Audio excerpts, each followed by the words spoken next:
Good evening, everyone, and welcome back to Kryptocraft on our new Magic Farm 2 Feed the Beast server. I am here in the Mage Tower that we started building last episode. Obviously, I've been doing a whole bunch of work on it. We're going to take a look at it here real quick. Take a brief look from the outside. It's kind of nighttime, a little dangerous. You can see the zombies are a little bit interested in a patch of ground over there. That's because I captured a zombie villager and transformed him back, healed him into a regular villager.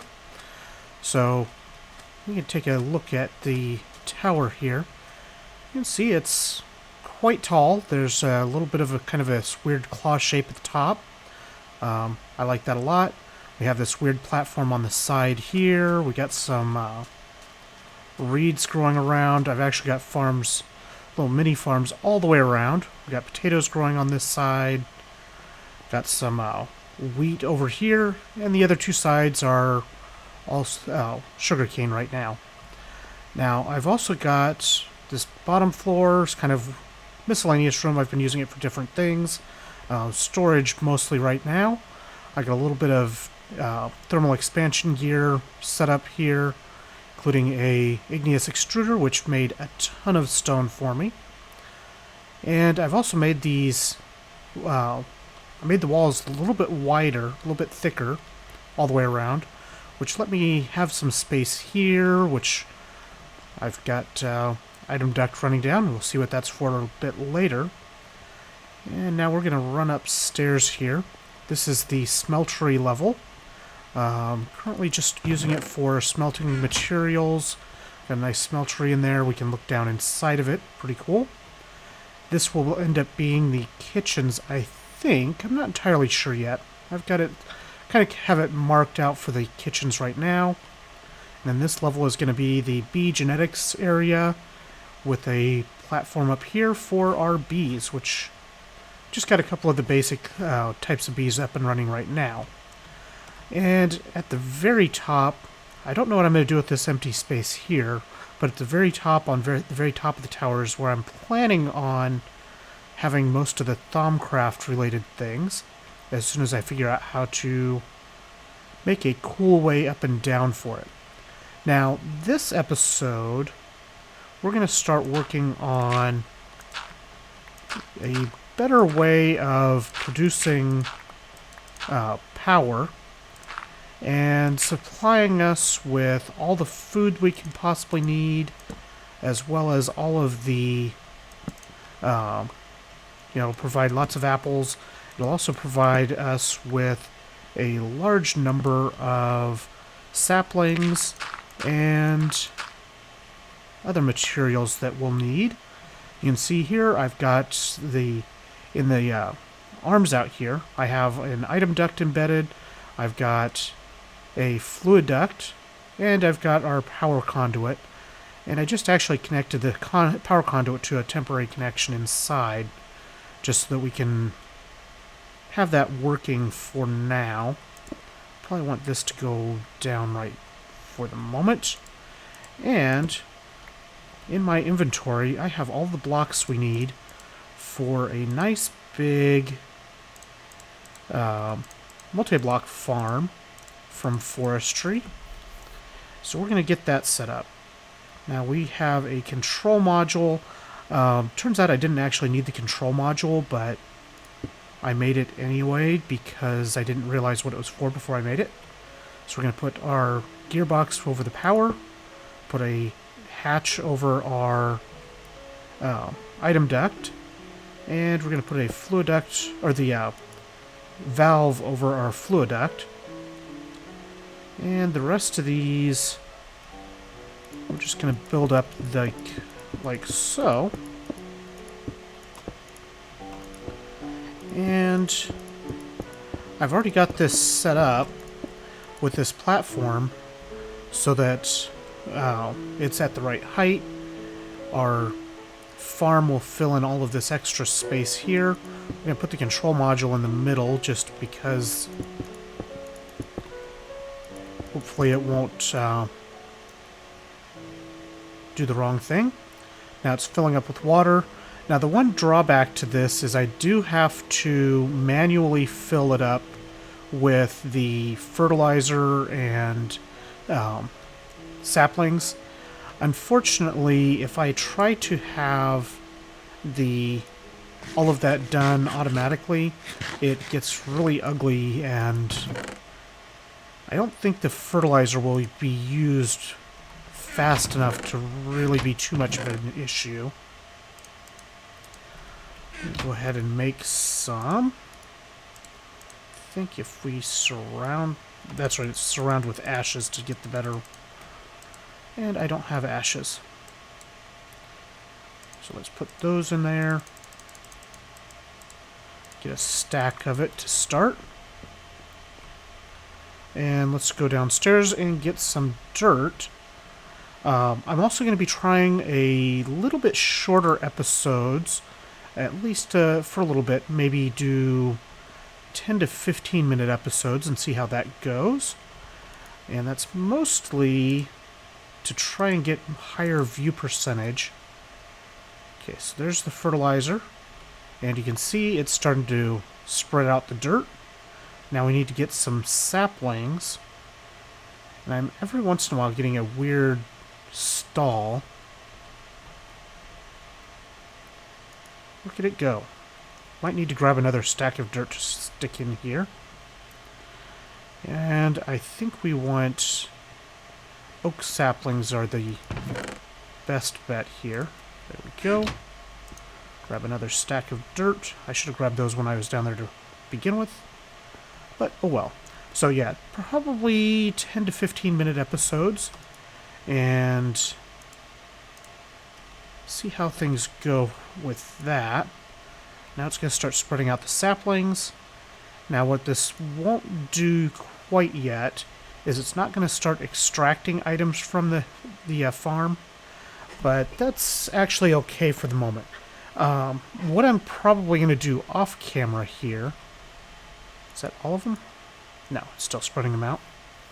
What I'll probably end up doing off camera is setting up some of the new power system for one of the types of power anyway.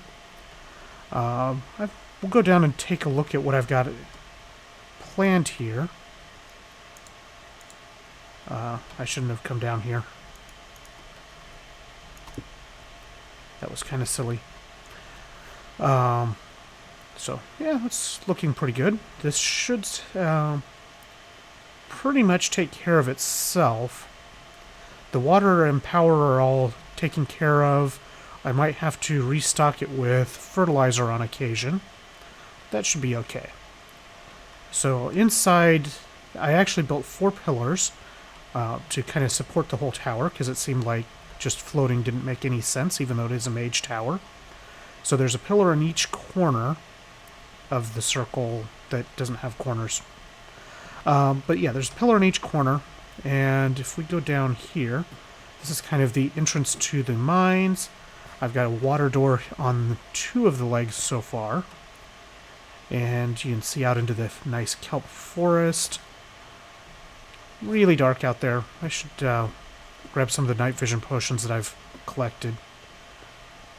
Got another water door over here that's kind of a derpy one, but I'm going to fix this one up a little bit later. So yeah, I've got this nice coral forest here, or coral reef. Looks amazing. Over here, I've got another door. This is where the water supply is at now. So I've got an aqueous accumulator here that just kind of runs into the fluid duct. You can see it shows that there's water in there. And then I've also got this energy conduit coming down. This floor right here, this little area, is going to be kind of an energy substation. I'm not going to do the power production on this floor, but this is where I'm going to have a network of energy cells here that will allow me to divide power up and send it in different places as needed. And control how much power different things get so that they don't just run all of the production needlessly. Then this great big floor is where the power production is going to happen. And we can see there's this item duct coming down. So what we're going to end up doing here is setting up a line off of a couple of different lines off of this. We'll have a line of production that turns charcoal, or turns the wood into charcoal, and we'll use that to power some steam dynamos. If we look at dynamo, you can see we have a few different kinds here. We've got the steam, we've got magmatic, we have compression, and we have reactant. The two that I'm planning on using most are going to be the steam and the compression. And what I'm finding is that all of these various dynamos, they output the same amount of redstone flux energy, which is the new thermal expansion energy. So there's they produce the same amount of power, so we just need to have a whole line of them to produce power fast enough for what we want to do. And right here's where I'm planning on bringing the water down into this room. And I need to figure out where we're going to actually put the power supply. Yeah, will probably go up from over here somewhere. Now, just to make sure, and I know I've got a great big empty room that we're just talking about. There goes my mouse tweaking out a little bit again. Don't worry about the glass yet. We'll get to that now at a later date. No, it's a large empty room that we're just talking about kind of the plans for, but it will start coming together fairly quick. And then down here is the mines, and it's the mine system is extremely extensive. Sorry about the mouse tweaking out. I need to figure out why it does that. Maybe tweak the settings somehow. Anyway, I think that might be it for today. Let's go back up here and see how our farm is doing. See if anything's grown yet. Oh, look at that. Oh, 7 apples already. Got some wood already. And it's looks like it's actually filled up on saplings. So now it should actually be gaining extra saplings to fill its stock up.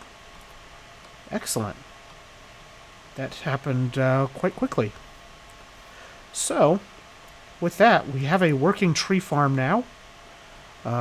This should be, if we go, actually, while we're up here, we should just take this wood with us. And I will show you how the steam power setup that I'm planning on using will work, because I've actually got it set up right here. So right here we have a steam dynamo, and it's powering this hardened energy cell that just keeps it topped up. And right here we have a redstone furnace, and what we'll do in the power substation floor is we'll just have the wood go into a powered furnace, a redstone furnace. Might be a couple of them, depending on how quickly the steam dynamos use up the fuel. But they'll just, we'll have 1 or 2 probably will be enough, I'm guessing. And they'll just cook up the wood into charcoal and stuff it into the dynamos, which will then suck in some water and burn the charcoal to make the lovely power that we need. And you can see this one stays pretty much full. Right now, I'm using these leadstone energy conduits, and these leadstone energy conduits can only take up to 80 redstone flux per tick. Think of redstone flux as kind of a new version of the MJ. So it's okay for what we're doing right now. When we get really going, we'll have to do some higher tech version of the conduits, but that is definitely on the plans. So these hardened energy cells can also output a lot more power. This tells it what sides are input versus output and which sides are turned off. Like I have this front side turned off so it doesn't just kind of loop power. And then this side is blue, so it's inputting power. And these dynamos will all output up to 80 MJ per tick, or 80 redstone flux per tick. You can see it's stored up. It will store up to 40,000, which was kind of just like a little buffer. Anyway, we are in good shape now. We have a farm going nicely. It's going to keep our wood supplies stocked. And this whole structure, minus these, will probably be moving downstairs before the next episode. And with that, I hope you guys enjoyed, and I will see you guys next time. Bye!